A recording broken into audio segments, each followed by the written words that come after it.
Perintah Kaisar Naga.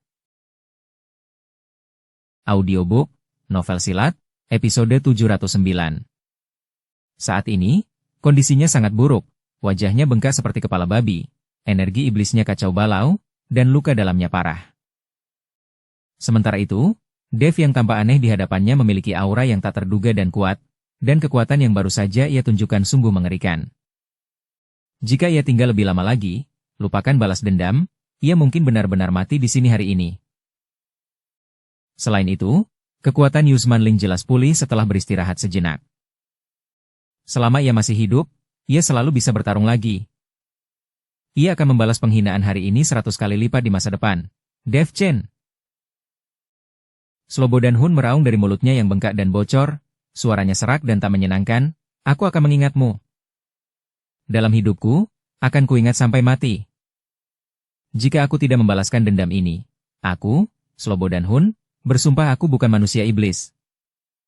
Ayo pergi. Kata-kata terakhir praktis terselip di sela-sela giginya, dipenuhi dengan kebencian dan rasa dendam yang tak berujung. Ia tak punya muka untuk tetap di sini lebih lama lagi. Ia tiba-tiba berbalik, berubah menjadi seberkas cahaya iblis yang bengkok, bahkan tanpa basa-basi, dan melarikan diri dengan tergesa-gesa menuju markas sekte iblis 10.000 jiwa. Dengan kekalahan pemimpin sekte mereka, moral para pengikut sekte iblis telah runtuh. Kini, seolah diberi pengampunan, mereka meninggalkan lawan mereka dan mengikuti Slobodan Hun mundur bagai gelombang pasang. Situasinya kacau dan sama sekali tanpa keganasan luar biasa yang mereka tunjukkan saat tiba. Di pihak sekte pedang surga mendalam, Yusman Ling menyaksikan pasukan sekte iblis melarikan diri seperti anjing liar, lalu melirik Dev yang tak terduga, yang berdiri dengan gagah di kehampaan. Pikirannya berpacu, tetapi akhirnya, ia hanya menghela napas dalam diam. Ia tidak memerintahkan pengejaran. Setelah serangkaian pertempuran berdarah, para murid sekte pedang juga kelelahan, menderita banyak korban, dan sangat membutuhkan istirahat. Selain itu, Dev, yang tiba-tiba muncul, menampar Slobodan Hun, dan membalikan keadaan pertempuran, memiliki sikap yang tidak jelas dan kekuatan yang mengerikan, menimbulkan ancaman besar dan menciptakan ketidakpastian bagi Yusman Ling. Pengejaran yang terburu-buru saat ini mungkin tidak akan membuahkan hasil apapun dan bahkan dapat memicu variabel baru. Lebih lanjut, Yusman Ling menyadari bahwa Dev mungkin berada di balik semua ini. Sekarang, setelah pemeriksaan lebih dekat, apa yang disebut bukti itu tidak dapat bertahan dari pemeriksaan. Melihat Slobodan Hun melarikan diri dalam kekalahan dan pasukan sekte iblis kalah telak, Dev mengalihkan pandangannya ke Yusman Ling, yang ekspresinya rumit. Ia menangkupkan tangannya dengan santai untuk memberi salam. Nadanya tetap tenang. Master Sekte Ling, masalah ini sudah selesai. Setelah pertempuran ini, sekte iblis seharusnya tidak dapat menyerang sekte pedang Anda lagi dalam waktu dekat. Saya permisi dulu. Dev berniat pergi. Lagi pula, ia telah mengatur kejadian ini, yang menyebabkan kerugian besar bagi sekte pedang surga mendalam. Tunggu sebentar, Yusman Ling memanggil Dev. Saat Dev hendak berbalik dan melarikan diri, ia mendengar suara Yusman Ling menghentikannya. Jantungnya berdebar kencang, tetapi ia tetap tampak tenang, namun waspada di dalam. Ia perlahan berbalik menatap Yusman Ling, nadanya tenang namun bertanya, Master Sekte Ling, apakah ada hal lain? Mungkinkah Yusman Ling menyadari bahwa ialah yang telah menebar perselisihan dan kini ingin membalas dendam? Kekuatan abadi Dev yang kacau bersirkulasi tanpa suara di dalam dirinya, siap menghadapi potensi konflik apapun. Meskipun ia tidak takut pada Yusman Ling yang melemah, sekte pedang surga mendalam masih lebih unggul jumlah, dan pertarungan akan sangat merepotkan.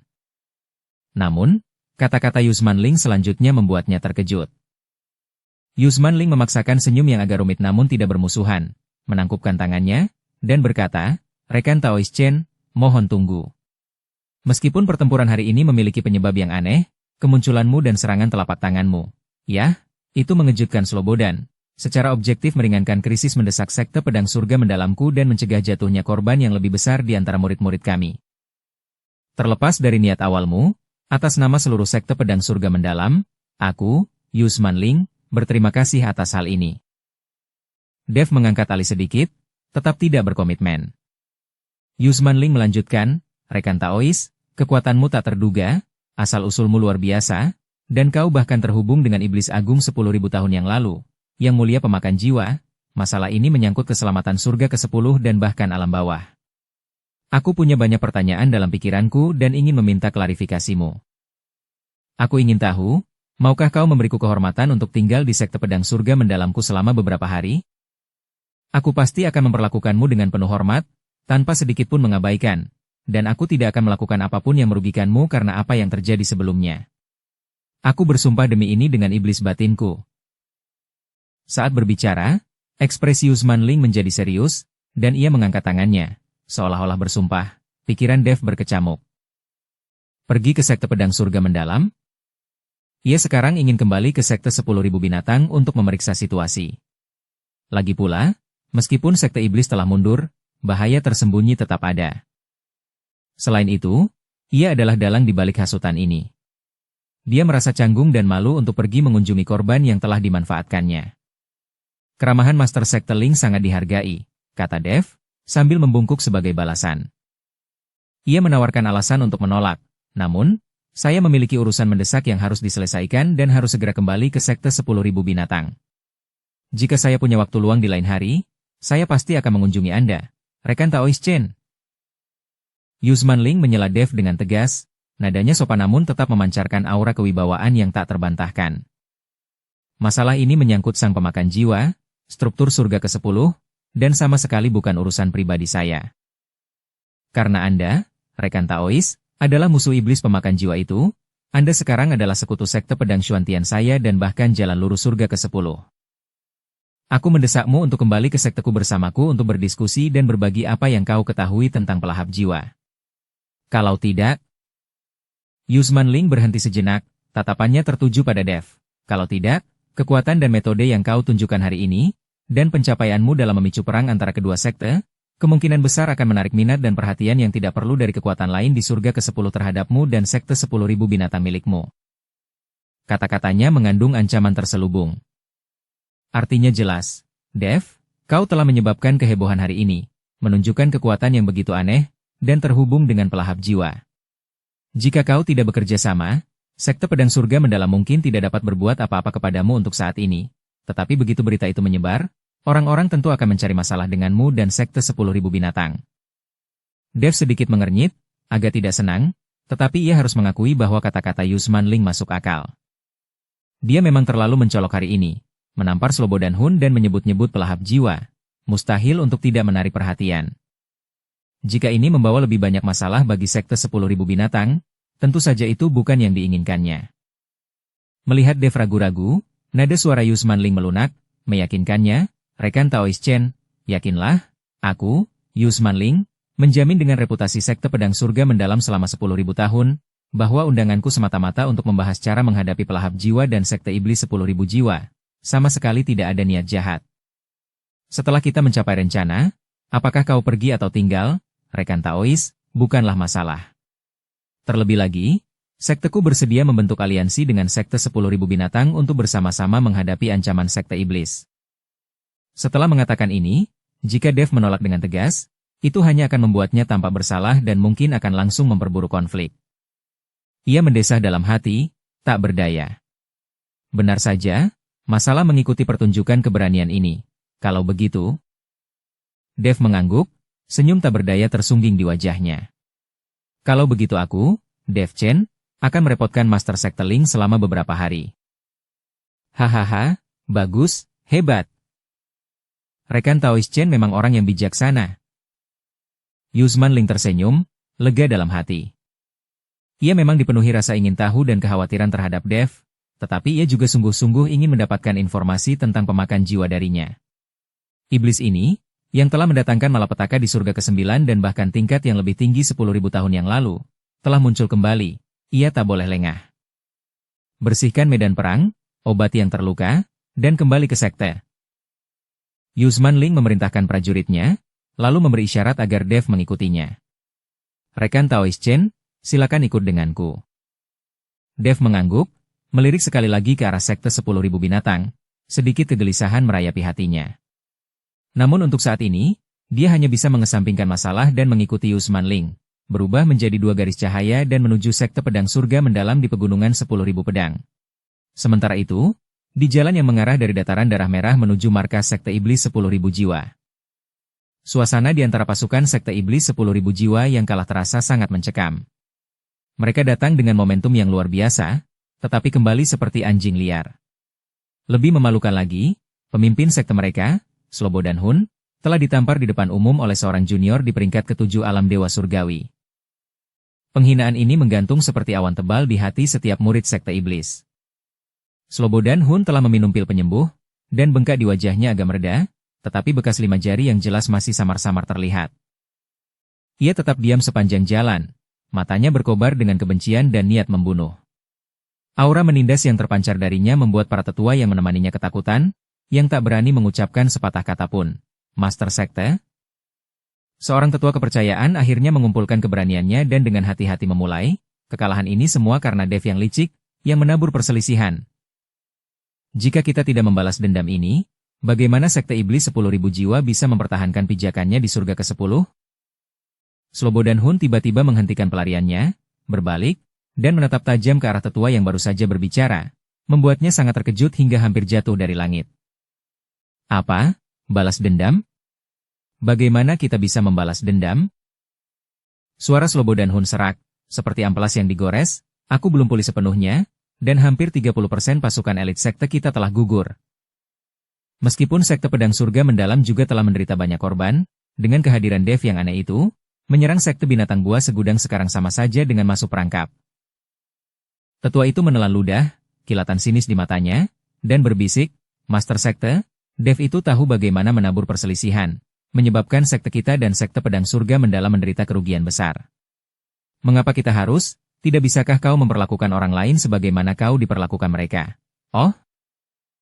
Mata Slobodan Hun sedikit menyipit, katakan, Master Sekte, sejauh yang diketahui bawahan, Sekte 10.000 binatang tidak monolitik. Tetua itu tersenyum sinis dan berkata, di Sekte 10.000 binatang, binatang berdarah murni adalah yang paling dihormati. Tetapi beberapa dari mereka adalah keturunan gabungan ras manusia atau ras iblis dan ras binatang, dan disebut klan binatang fusi. Apa? Klan binatang fusi? Slobodan Hun mengerutkan kening, dia pernah mendengar sesuatu tentang ini. Benar. Tetua itu melanjutkan, konon karena hukum langit dan bumi, meskipun binatang fusi ini terlahir dengan tubuh yang kuat dan bahkan dapat mewarisi beberapa kekuatan magis bawaan dari orang tua mereka, mereka umumnya memiliki perkembangan spiritual yang tidak lengkap, atau mereka memiliki kekurangan mental, goblok dan rentan terhadap paranoid dan impulsif. Mereka memiliki status rendah di Sekte 10.000 binatang. Mereka sering dikucilkan dan didiskriminasi oleh binatang berdarah murni. Mereka hanya bisa melakukan pekerjaan kasar dan remeh. Mereka sudah lama bermusuhan. Apa maksudmu? Mata Slobodan Hun mulai berkilat berbahaya. Kita bisa diam-diam menghubungi tokoh-tokoh berpengaruh di klan binatang fusi, menawarkan mereka hadiah besar, menghasut mereka memberontak melawan kekuasaan ras binatang berdarah murni seperti Turner Lie. Sang tetua semakin bersemangat saat berbicara.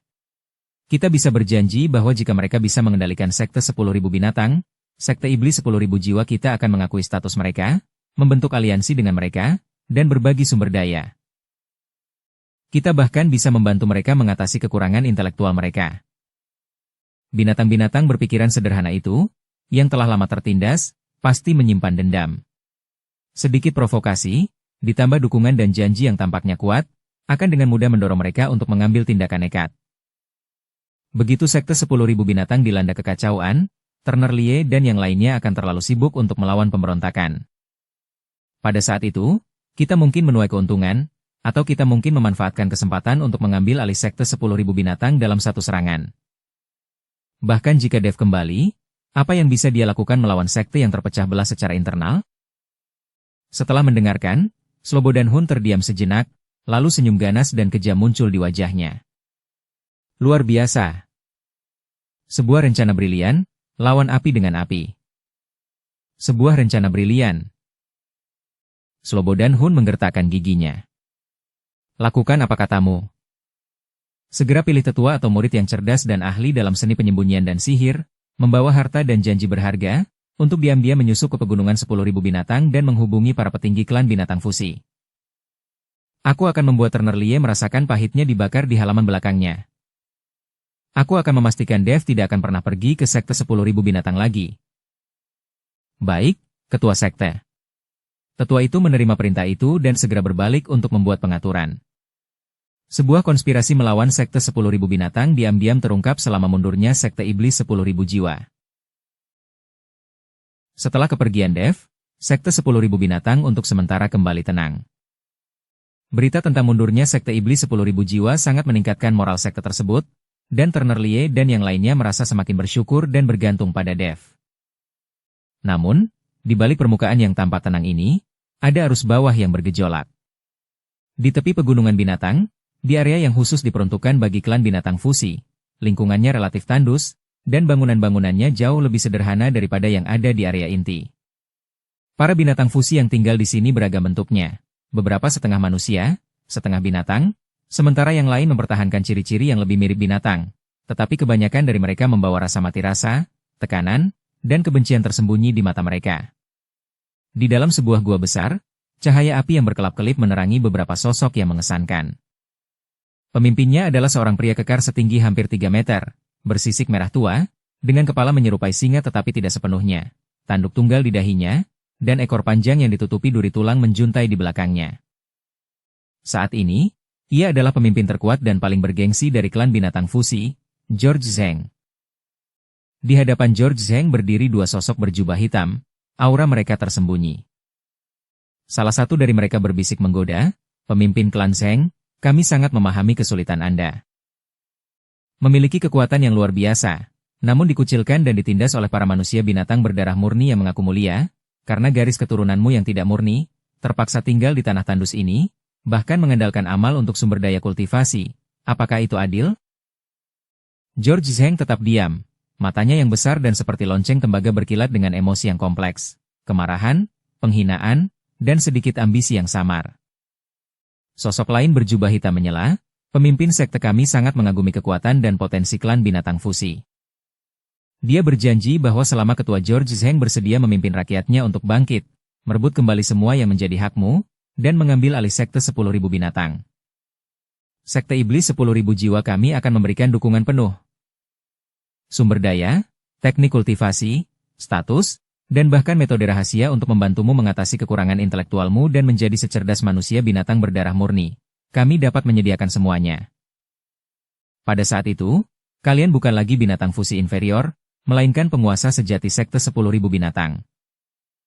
Mendengar ini, napas George Zheng terasa lebih berat, matanya yang liar dipenuhi campuran perjuangan dan kerinduan. Kata-kata pria berjubah hitam itu bagaikan racun yang paling manis, tepat menusuk bagian hatinya yang paling rentan dan penuh kebencian. Mengatasi kekurangan intelektual? Suara George Zheng serak dan rendah, membawa kualitas serak khas binatang. Bagus sekali. Pria berjubah hitam itu menegaskan, mengeluarkan pil yang memancarkan cahaya menakutkan seperti hantu. Ini adalah pil kebangkitan roh, resep rahasia sekte kami.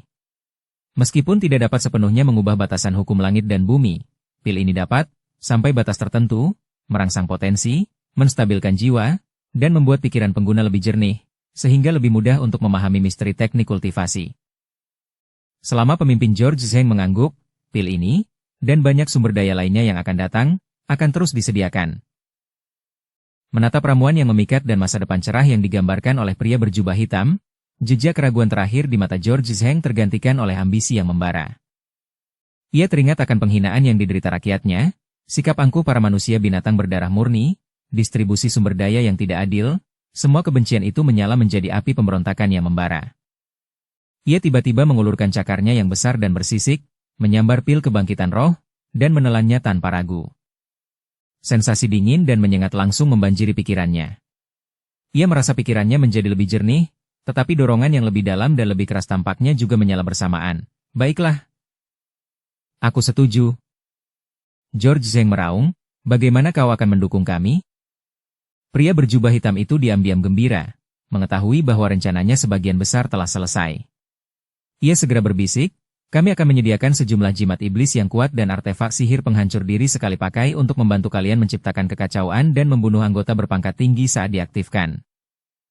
Pada saat yang sama, kami akan mengirim orang untuk menciptakan kekacauan di pinggiran, mengikat beberapa pasukan patroli sekte 10.000 binatang. Waktu operasi yang tepat akan ditentukan oleh pemimpin Zheng. Semakin cepat semakin baik, untuk menghindari komplikasi yang tidak terduga. Beberapa hari kemudian, di area inti sekte 10.000 binatang, Master Sekte Turner Lie sedang mendiskusikan rekonstruksi dan pertahanan sekte dengan para tetua inti seperti Xiong, Dylan, dan Wanda di aula utama. Kekacauan yang terus-menerus telah menyebabkan kerugian yang cukup besar bagi sekte 10.000 binatang. Meskipun mereka telah memukul mundur sekte iblis, suasana tetap tegang. Senior Chen telah pergi selama beberapa hari. Saya ingin tahu bagaimana keadaan di sekte pedang surga mendalam? Nada bicara Turner Lie menyiratkan kekhawatiran. Kekuatan senior tak tertandingi, dan kebijaksanaannya mendalam. Dia pasti akan aman dan sehat. Dylan memiliki keyakinan buta pada Dev. Wanda sedikit mengernyit, aku merasa gelisah, seolah-olah sesuatu akan terjadi. Saat ini, keributan muncul di luar aula, samar-samar bercampur dengan suara benturan senjata dan raungan binatang buas. Apa yang terjadi? Turner Lie tiba-tiba berdiri, indera ilahinya langsung menyapu aula. Hanya di tepi area inti api membumbung tinggi ke langit, asap tebal mengepul.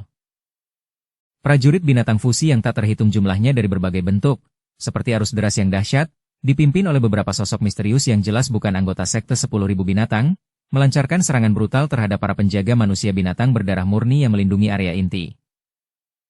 Para prajurit binatang fusi ini bermata merah, tampak seperti orang gila, kekuatan mereka tampak lebih besar dari biasanya, dan serangan mereka kejam dan tanpa ampun, sama sekali mengabaikan persahabatan antar murid.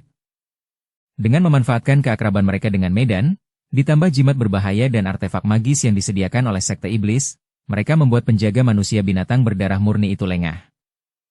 Serangan musuh. Klan binatang fusi telah memberontak. Seorang tetua meraung kaget dan marah. Apa? Turner Lie, tetua Xiong, dan yang lainnya terkejut sekaligus geram. Mereka tak pernah menyangka ancaman batin mereka akan meletus saat ini. George Sheng. Beraninya dia. Tetua Xiong, dengan amarahnya yang berapi-api, langsung bergegas keluar dari aula, berubah menjadi beruang raksasa setinggi puluhan meter. Sambil meraung, ia menyerbu ke medan perang, menghancurkan beberapa prajurit binatang fusi di garis depan hingga menjadi daging cincang hanya dengan satu serangan telapak tangan. Namun, lebih banyak prajurit binatang fusi menyerbu maju bagai gelombang pasang, banyak diantaranya adalah individu-individu kuat. George Zheng muncul di tengah medan perang. Setelah mengonsumsi pil kebangkitan roh, kekuatannya tampak meningkat. Tubuhnya diselimuti campuran darah dan energi iblis. Menghunus bilah tulang raksasa, ia langsung menyerang tetua Xiong. George Sheng. Sekte ini telah memperlakukan kalian semua dengan baik, mengapa kalian melakukan tindakan pemberontakan seperti ini? Tetua Xiong meraung, suaranya menggema di seluruh negeri. Bersambung ke episode 710. Dukung kami dengan subscribe, follow, like, komen dan share. Terima kasih.